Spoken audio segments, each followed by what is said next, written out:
Hey, what's up, people? How are you? Javier from Piloteando. And I'm here with Mr. Greg Gilson. This guy, he raced in Ironman, the Baja 1000, the biggest race, the most difficult race in the world in off-road racing. And I want to hear directly from his voice. How was your race, man? And tell us a little bit your expectation. Pretty much a lot of people, they were like, man, and oh, by the way, he raced in a 1980 Honda 125cc. It's a small bike, and you did it on the Ironman class. Yeah. It's a tough one, man. How was everything first? How do you feel after the race now? We interviewed you Before. on contingency. Yeah. And well, from there, you didn't know what to expect for the race.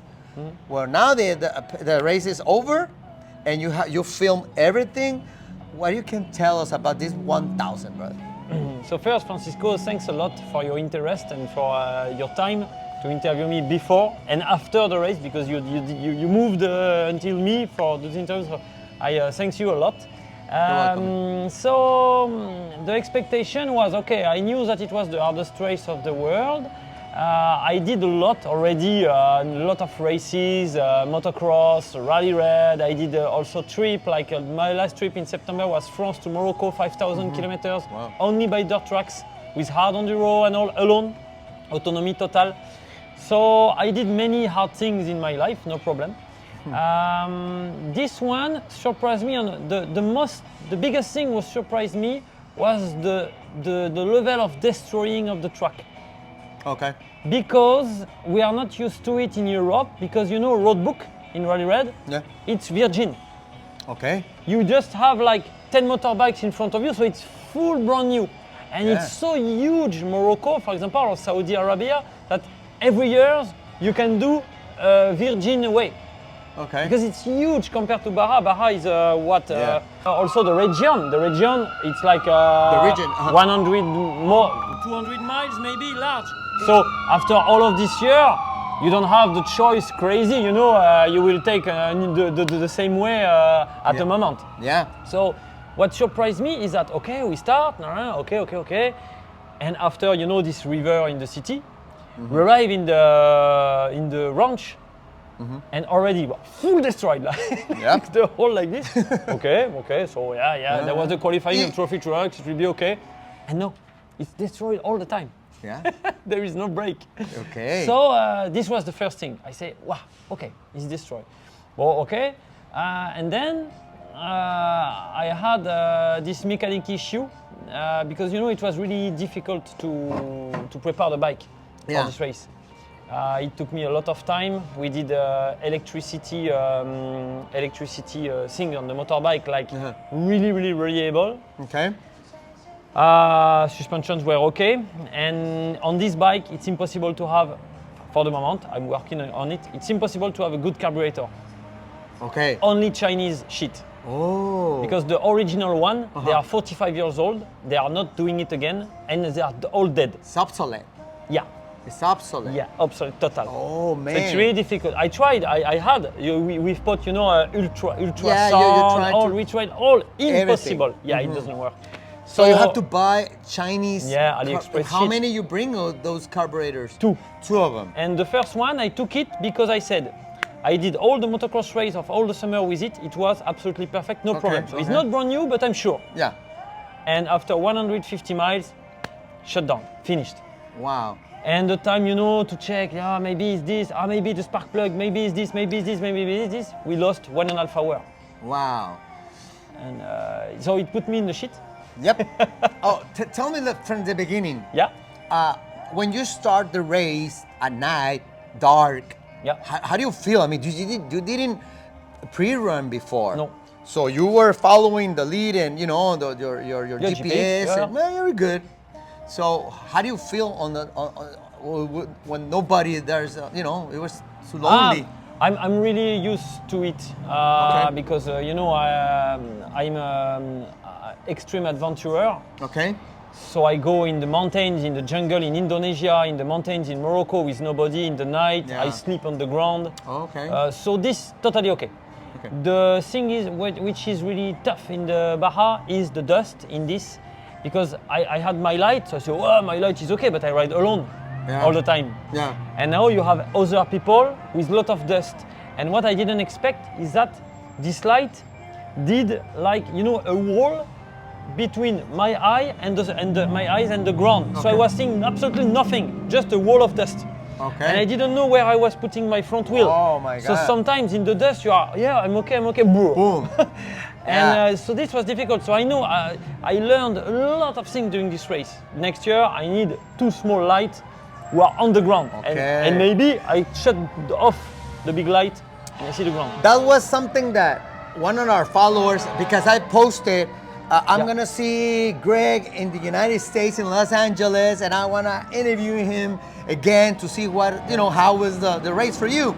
One guy said, ask him if he's gonna come back again the next year. For sure. And what it changes he's gonna be yeah, doing, you yeah, know? mhm. So this is responding to him. Yeah, of course. But I can. So first, I think I have to make my suspension harder Okay. to can go faster in the bumps. Uh-huh. Okay. Then the luggages I had, I took too much parts in case of, you know, because I say hey, in case of. Now I know that many things are reliable, like electricity. I don't need stator in advance. I don't need alternator. I don't need many things. So this Out. weight, yeah, the weight Do- have to be. So you're coming back. Yeah. Okay. Yeah. So the first goal was to come and finish. Okay. When I stopped, I was really disappointed. I said, "Oh fuck, I didn't do the job and all." Uh-huh. But what I saw as the end of the race, it's the beginning of a history. It's the beginning of a story. Oh, yeah. Because I will come back. Of course, of course. Also, I mean, nobody, I think, I mean, well, in this new year, new era, with more competition, more technology, I never seen someone racing in a small bike like yours, you know? Mm-hmm. There's a lot of things, issues that can happen. Of course, the gas. It's very small tank. Yeah. How many, I mean, I don't know, you have to have more pits. I was stopping at every pit. I could take the 8.5 liters, the big one, but I calculated and it didn't permit me to jump one pit. Oh. So I said, it's useless. It's Yeah. better to take the small one, it will be the same. I will have to stop at each. Yeah, of course. So I had a 6.5 liter. Uh-huh. Oh, it was large. Okay, I can do 80 miles with the small one. 18 miles. 80 miles. 80. 80 miles with Okay. the small one, and they are every 50 miles. So Okay. it's large, okay. So yeah, of course. And I will not put a bigger one to jump one because it will be too heavy for the motorbike. I don't have a lot of powerful. Yeah. The goal next year, so to answer to the follower, is to have the bike the lighter as possible. Okay. So no snow, big stuff everywhere. To make the suspension harder, the light, I have to put the light, you know, and to Yeah. have a real good carburetor with no issue, because to keep this average, I have to have no issue. And also, I have to work on the air filter intake. Okay. Because in Morocco, even if I do rally red and even if sometimes I'm with the cars, you finish the day, your air filter is quite okay. Here, it's fucking crazy. Every 100 miles, the air filter is like, Yeah, please, of course. stop. Let me tell you something about 2026. The Baja 1000 next year is in Cabo Yeah, San Lucas. I know. Baja Sur is a wonderful state over there, right? Okay. But the terrain there's a little bit difference. Okay. Here in the north, you're gonna have more.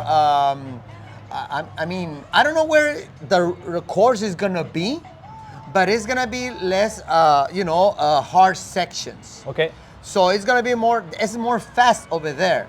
Okay. So of course we need to wait until they release the Yeah. map and to see that there's areas where there's gonna be hard stuff, of course, but it's gonna be a little bit different. So you have to talk a lot with Score International, Yeah. they can tell us what do you expect about the terrain. But it's gonna be a little bit different. Yeah. How many miles do you race? 500. 500. Yeah. I mean, they was almost made it, man. Why is that? Why you stop? Alors, I stopped, alors in French. So, I stopped because I arrived at the pit of the refuel, And I asked the guy, okay, if I continue, what is the chance? Because I was hearing my engine. It was not good. So I said, okay, if I go, I asked to the pits, if I go there, how much miles I have to go to the next road? It's only 100 miles. Okay, so it was like the shit before. And I said, me, I'm okay. But the bike. If my bike stop, what is the chance for my team to come to pick up me? Exactly. No chance, bro. Okay, so after there is also a story of budget and also a story of risk of your team. Yes. So I say, if I go, just for do the hero. Yeah, to be hero. And I stop after 50 miles. First, it will change nothing because really the engine was not good. Then I will put them in a risk. Yeah.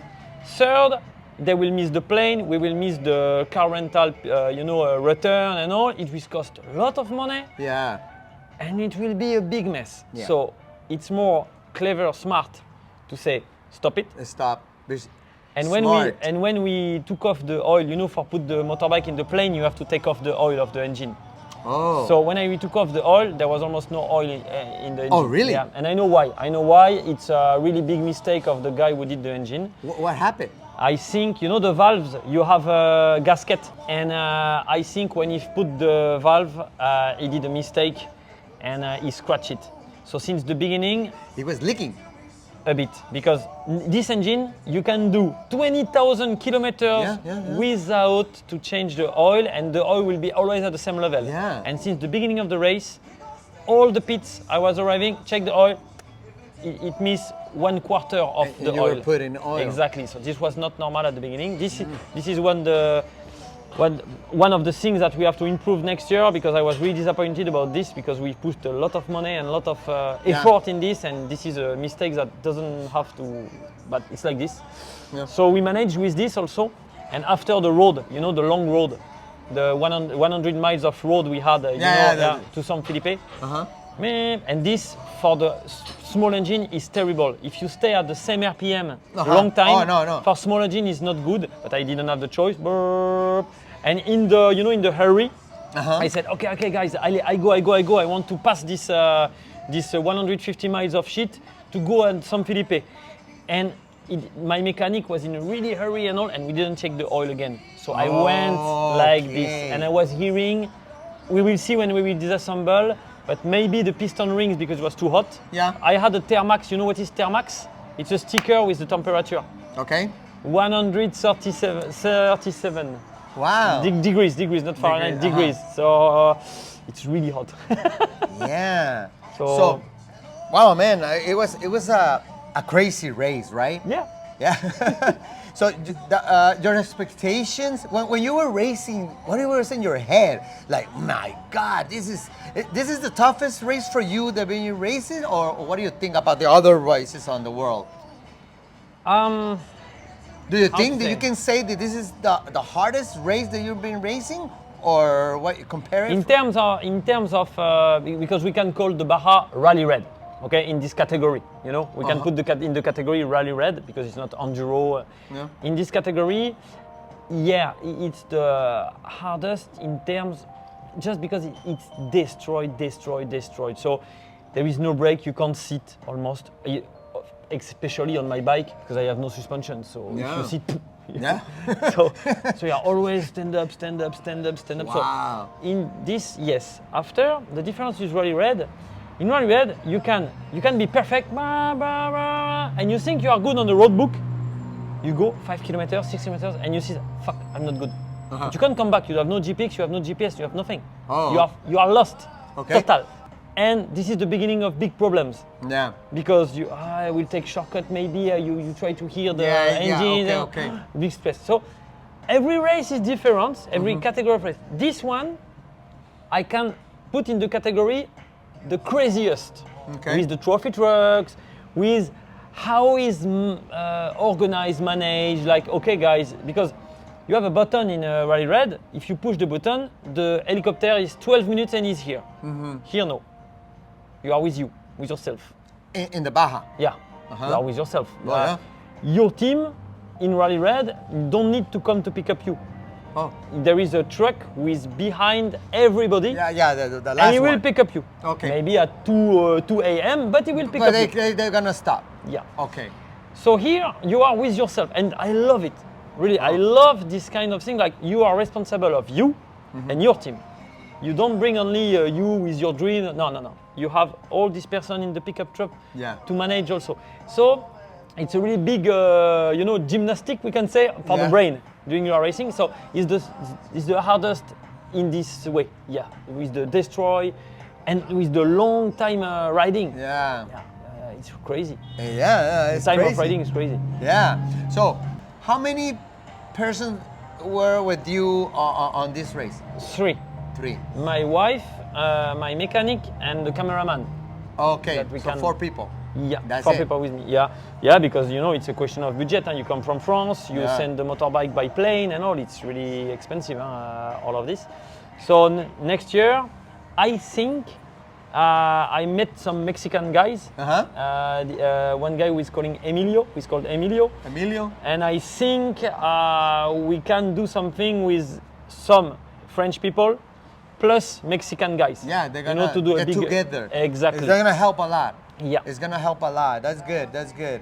Well, we saw your video that you post in your social media, right? And we saw, man, it was tough. You can see right away. It was a part where you were like laying down, right? Yeah. What happened? How do you feel there? Yeah, because I always I do like this. When I ride, it's okay. I say, oh, it's okay. I was speaking to the guy 10 minutes before, like, yeah. But when in your mental, I work a lot with mental. Like, if I want to go, I go. Even if I have one left, one less, I go. But when I said, okay, it's not okay, the engine is okay, I stopped. When I stopped, the brain said, okay, it stopped. So now, off. And so I said, I will wait my team and right away. Of course, you're tired. Yeah, because you don't feel that you are tired when you are riding. Because you want to go. And when you say stop. Yeah, of course. So how do you prepare physically before the race? You find out about this race in Dust to Glory. So I'm pretty sure you said, it's a tough one. I have to be prepared. So how was your preparation? The same way that you do when you're gonna do another race, or it was a little bit different? No. Same. I ride a lot because I have a trip company in Morocco. I bring people all the time with motorbikes. I organize some travels with moto tour in Morocco in desert. You do that over there? Yeah. So I ride a lot. I did the France to Morocco by the dirt track 5,000 kilometers before the Baja to train myself. And also I eat keto, Okay. no sugar, no carbo at all. Oh, okay. And this helps a lot. Oh, really? A lot. So yeah, that's it. I didn't do something, and I don't think I will do something else for the next year. Of course, just one thing I don't want to do again is to be stressful by the preparation at the last time, the motorbike, don't sleep and all this. Okay, 2 months before, calm down, focus on Baja, and that's it. And physically it will be okay. Are you planning to pre-run this next race? We will see in terms of budget, because budget, of course. The thing is also the motorbike. If I pre-run, I think I have to pre-run with another motorbike, because you will use it, and after what? And after you have to do all again, the mechanic and all, to be sure that you. I don't think so. Yeah. What did your mechanic said about when he realized that he was a little mistake there? And what did he say? It was not him who did the engine. It wasn't him. Yeah, it's a mechanic for. This mechanic was the extreme mechanic in our situation, Okay. It was a guy. So no, but I don't know. For the moment, we will see when we will disassemble the engine. The motorbike is in the plane now. Okay. So no, it's not him. So. You were using communications to talk to someone? I mean, you have radios? No. And no? No. Brother, Rugged Radios, now that you know, it's our Piloteando sponsor. Okay. Right? But they have the best motorcycles communications for the riders and everything. Now, if you know, you have a good 20% off. Everybody who watching this video who are interested to regular radios, check it out. Maybe we can hook you up. It works out. It's a real radio, like far. You can speak with people with your team, for example. Well, of course, you have to have some people in the course with big antennas. Yeah, so it's real radios. These Reg radios is real radios. Okay. Nice. So a lot of people, they're using these radios, of course. Okay, no, I didn't This is the official radio for Score International, regular radios. Oh, now okay, you know. Okay. So we know for the next year. Now you know. Let's hook you up there. Let's see what we can do to help you out. Yeah, nice. You know? Nice. Nice. So you need to have communications because with your team, now that you're gonna be with more people, the Mexicans over there, they're gonna help you out. Gracias a la raza. What do you learn about Mexico and Ensenada? I love the vibes, really, because it's like a bit the same way of life of Morocco, but with a big mechanic sport culture. Okay. We see that Mexicans are really aware about what is trophy truck, what is this motorbike, what is this motorbike. They know everything. The difference between an Honda, KTM. They say, oh, this is an old bike. Yeah. They know all. Yeah. And even on the cars. So it's like you arrive in a country, because in France, people, motorsport, oh no, it's pollution, no, we don't want to see this. Okay. Morocco, it's the same way of life, but they are still sometimes there is many people who are still with donkeys. So they don't know the difference between my bike and the bike of the first pro team. They don't see the difference, Here, it was crazy. Like, whoa. And they know. They know. And the vibes, like we went to eat in a restaurant and I can take a photo. Yeah, but you do the Baja? Yeah, with this? Yeah, with this? So and also they know. I think they didn't do the race, but they know the way. So they had more experience than me before the race. Hey man, you will go and in this public. You were in the epicenter of the off-road racing in Ensenada, There's the epicenter of the everything starts, the off-road racing. Yeah. So there's a lot of knowledge about that. And I saw what you say about this, and the fact that I came to do this race.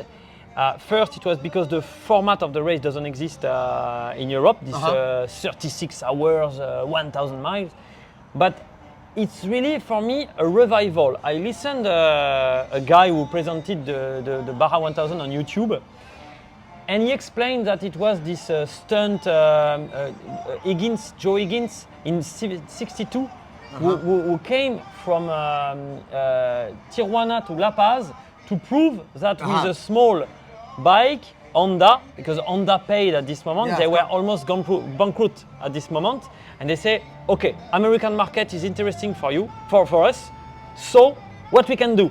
We will prove the reliability of our bike, because we will take a guy, he will go to this land who is absolutely unknown, and it was a small Honda bike. So it was not the same as me, it was a CL72, so 350cc, but no suspension at all. And they went, so there was not the trophy truck at this time, so it was okay. No, the terrain, they were different. I mean, they were plain. I mean, they were more but easy. They did adventure, because no gas station, no road, there was no road. Yeah. But I think it's cool to do this revival, to come back and to say, guys, if you don't have the big money to do big things and all, you don't have to do the Baja 1000, you don't have to do Rally Red, but just adventure, go alone, just go with your friends if you want, but if you don't have the big money, take what you can take and go. I saw in Mexico many, Honda small CC bikes for the road. The engine are even younger than mine, but almost the same. They just have some things on it. So, but the clutch, all the down engine is the same as me. Okay. So there is many Mexican people, they can modify a bit the bikes. And they can go in adventure. They're very into that. The Baja is everything for us over there, So, tell me, in France, a lot of people, they were waiting for you. They were aware that you're gonna come, and they were expecting. How's it going? I mean, do you think the more French people probably they wanna come to do it? What do you think?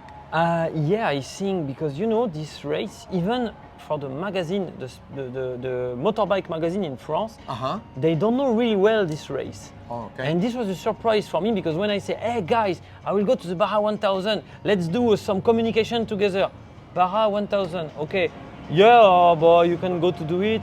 They don't know nothing about this race. And the fact to come here to explain, because after when I will come back to France, of course I will do some interviews like this, podcast, and I will explain what is it exactly. Yeah, what exactly is it? I hope it will give some envy to people to come, because in Europe is Dakar. Yeah. In Europe is Dakar and rally in Morocco. They don't know really this race. Of course, it's more difficult to come here. Yeah. You have to pass. How long is your flight? I mean, how 12 hours to LA. LA, yeah. So 12 hours, but it's the motorbike. It's easy. You just go in the plane, but the motorbike, and they put it And how much is charged for that? Expensive? Wow, the come and come back is almost $6,000. To bring it? Bring it back. Oh, Yeah. okay. Coming back. So do you have sponsors over there in France? It's only you? So we, with my wife Diana, we worked many months on crowdfunding, sales T-shirts, try to find some sponsors. We had really good. The answer of people was absolutely crazy. We had a big support from people. Some companies also who had no interest in motorsport, but they say, "Oh, really nice. Let's go." They've put $500, $1,000, and at the end we could reach the budget, and really. To be at the start, to do the interview with you at the contingency was already a really big victory for us. Oh, really? You can't imagine the work to come until the start. It was absolutely crazy. Oh, okay. Like months, like 16 hours work per day. Nice. Every day, no Sunday, no Saturday, no break, every day. Yeah. Since I saw this movie. Yeah. Yeah. In November last year. Yeah. So what is Score International say to you?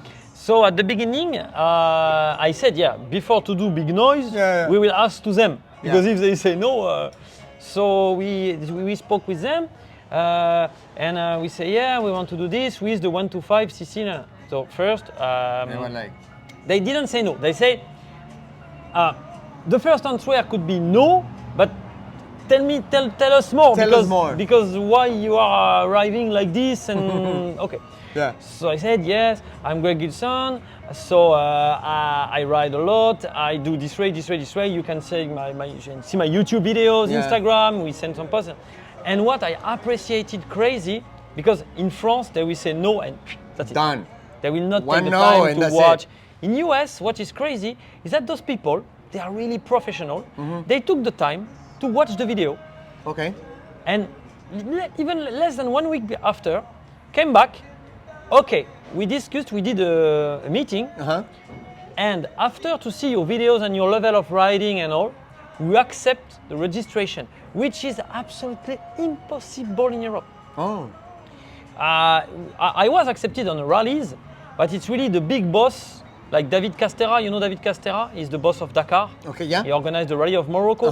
But I know him personally. And he really? said, okay, Greg, I know you do motocross race, you beat the 500cc 2 strokes with your bike, let's go. You can go. But it's because I know the guy, and he knows but people that I don't know like this, Of course. they will not take the time. It's right away, no. If it's no, they will not take the time to watch. Okay, but Score did it, right? So Score did it, and they were really professional. Like, it's not like, they were not gentle or nice. No, professional. Okay. Like they took the data and say, okay. And they tell you about the miles if you don't make it to the checkpoint. I think the third one, right? Yeah. At 10:30, you have to cross some certain miles. They tell you about that, and I had a big pressure with this because the carburetor issue arrived at 6:30. Okay. And I could start again only at 8 something. So I lost the time when I didn't want. The worst moment to lose the time was before 10:30, of course. Yeah. After when we've put the carburetor. Yeah. they almost couldn't reach me with the pickup truck by the road because I was too fast. I was full gas everywhere. Okay. I didn't stop to, and I reached it, so it was okay. Oh, okay.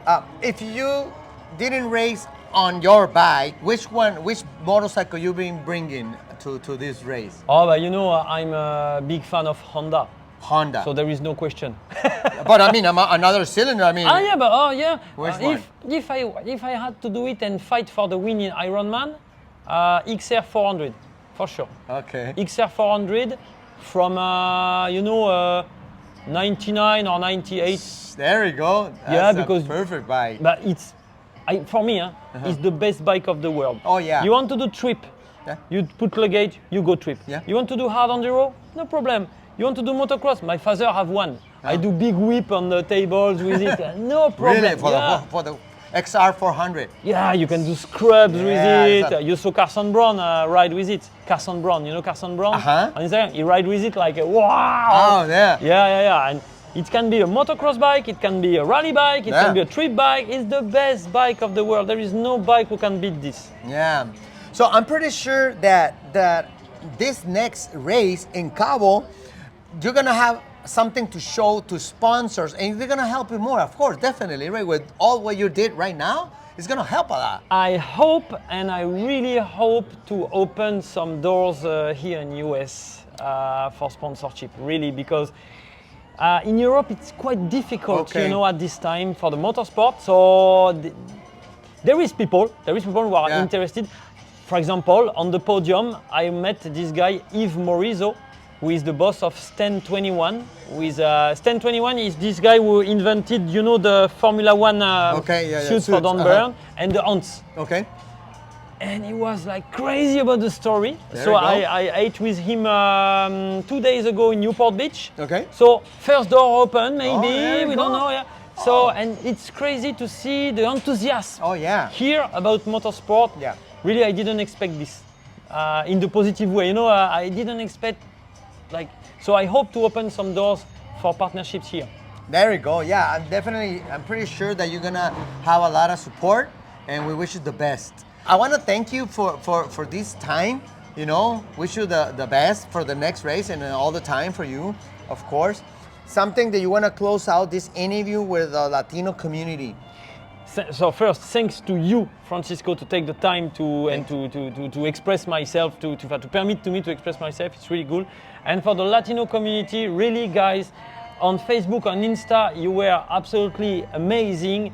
Also, on side of the track, it was like always, wow, thanks a lot. And also, what was crazy all the time, sometimes they did signs 776X. Really? I said, what is it? So I stop, and they go, take, you want tacos? You want gasoline? No, I have all. It's okay, but why I stop here?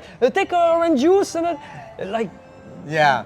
crazy. So they are really, really, really nice people, and really, what I want, my best wish could be that one day they organize their own, Baja, like a Baja with the small bikes. Category. Like, okay guys, we can't reach the 450s, let's go. We do a Mexican category, Latino category with small bike. We don't care about the time, we just go. Okay. Go to the adventure, reach the loop. This could be really interesting. Nice. This is gonna be, Score International is gonna see this video, so. Yeah, and to don't forget something is that we have only one life, okay? Nothing is impossible, okay? Even if it's with a fucking moped, put the gas, go. If you don't reach it, the fact you stop is just closer to the next attempt. Exactly. So always, maybe in your mind you would like it take 1 year, maybe it will take 3, but we don't care. The most important is that you reach the line, you sign it, finished. Finished. Voila. There you go. I appreciate it, brother. Thanks a lot. Thanks a lot to you. Good luck for the next one. Thank you. Okay, I hope that you like this interview. See you in the next time.